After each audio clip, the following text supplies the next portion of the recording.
So I made my way to Freedom Tower, finally up to the 64th floor where you can see the heavens and the earth. And we're going to talk about news. Okay, I'm going to get closer. But why don't you introduce yourself so that people can know whether or not to trust you. Hi, I'm Stephanie Wright. I'm the head of research at Mike, and my goal is to humanize data by actually talking to people and not inferring it from nebulous internet sources. Nebulous. Okay, so that's where I was headed earlier. I didn't know if I could say I was coming here. Yeah. So I'm like, you won't know where I'm going, but she said she works for Mike, and so Mike is headquartered here at the Freedom Tower. 82nd floor. And now a lot of people have opinions about Mike.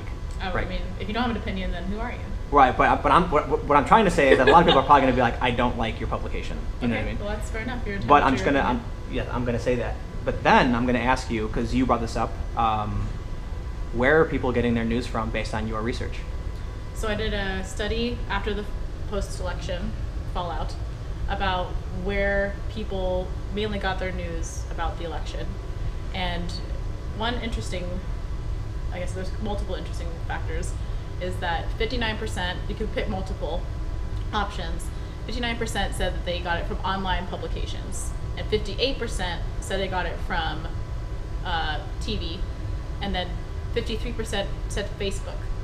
So there's an obvious overlap between. Yes, overlap. all of them. But 53% of people said that Facebook was one of their top 3 sources of news So for the election. Is that like someone posting to Facebook, or is that? It's multiple aspects.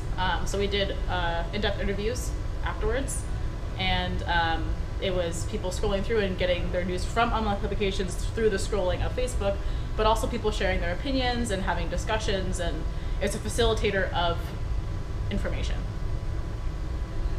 What does that mean? Is like you sound shocked by that?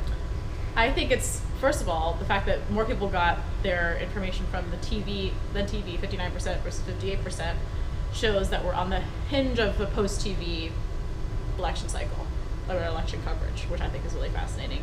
And then also the fact that Facebook tries to shy away from the fact that it is a media outlet, when 53% of people said that that was their primary source of information. That's the publishing platform they're getting their information from. Yep.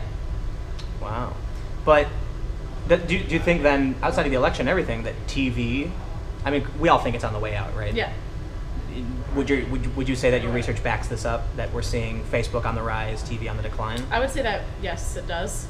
But it's also interesting to see, so we're doing a follow-up study about post 100 days. I'm interested to see if that trend continues. I think people look to television for election coverage just because of its historical importance in the aspect of election coverage. But in terms of day-to-day news, I don't think that that's necessarily going to carry over. I think there's going to be more so of a tilt towards Facebook and towards online publications, towards social media. Okay, I'm going to say this. I ran a couple polls on my Twitter. First, I'm going to preface this with most of my followers around maybe 40. Okay, wait. I've got 123,700 Twitter followers. That's not me bragging. I'm making a point. Around 30 or 40 came from Occupy Wall Street and then Black Lives Matter. Then I gained a moderate group. Those were all like liberal people. Yeah. Then a moderate group came from general news stuff I did with Vice in foreign countries. And then I gained something like 40,000 from the Sweden coverage I did, which tends to be conservative. So there's like a balance between the left and the right who follow me. That's important because I ran a poll, 2 polls. The first was, do you trust CNN? And it was something like 90% said no. And then I ran another poll, do you trust cable news? And again, about 90% said no. The reason I brought up my Twitter followers is that a lot of people said, oh, all your followers are Trump supporters then. But it's not true. Around half are liberal. What does that mean to you? Okay, I understand my polling group is like a specific group of people, but I guess I'm wondering if what I'm seeing with my audience, is that true to a bigger audience? Of trusting cable TV, trusting news, or... Yeah, I mean, I think trust in news in general is on the decline just because of the discussion of fake news and the fact that the coverage of the election and the predicted outcome of the election was so far off of what actually happened. And also the fact that because of Facebook being a main deliverer of information, you create bubbles for yourself. You only are subscribing to information that you are deeming acceptable, and that usually aligns with your political viewpoint. And there's a discussion about bubbles and sourcing and like what's fake news, what's real news, and people are becoming a lot more diligent in figuring out where did my information come from. And there's only so deep of a rabbit hole you can go down when you are watching a screen versus actually interacting with the screen on social media, on a news site, right? Because you can follow the sources. There's a direct step. You could go like, there's a link out within a story, and you can follow that rabbit hole and figure out with your own devices with whether or not that's true. TV is just talking at you. It's just like, this is what happened, and you don't question it, you know? So like, so when Don Lemon suggests that the missing Malaysian plane may have been sucked into a black hole, you just turn the TV off. Because you know that really happened, right? Yeah. Okay, so then here I'm going to put you on the spot now.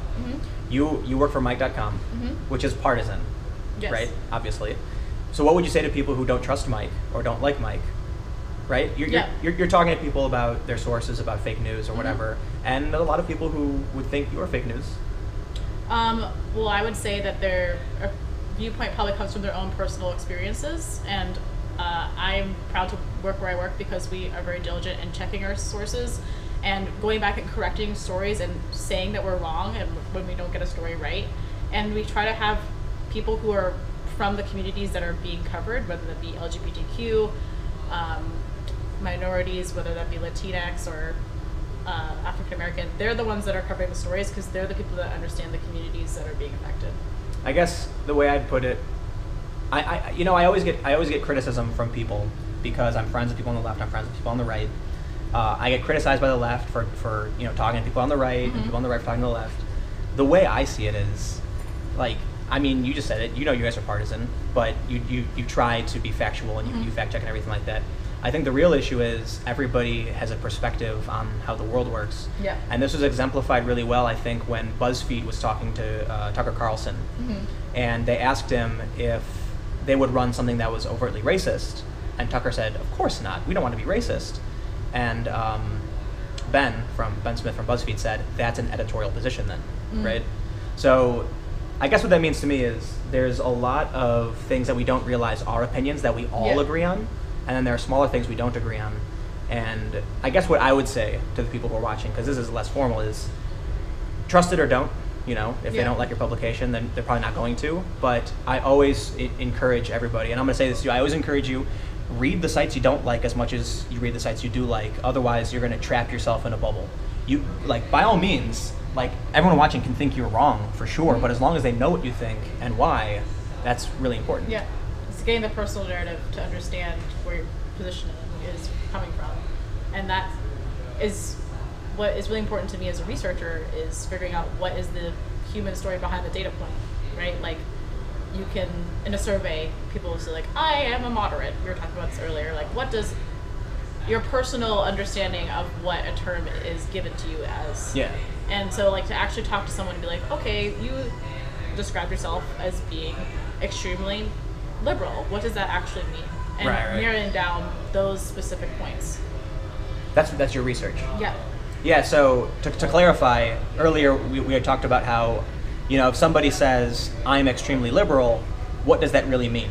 It just because you say you're liberal or conservative doesn't share what you actually believe about policy issues, which is fascinating. Well, is there anything else important about how people get their news that you think we should know?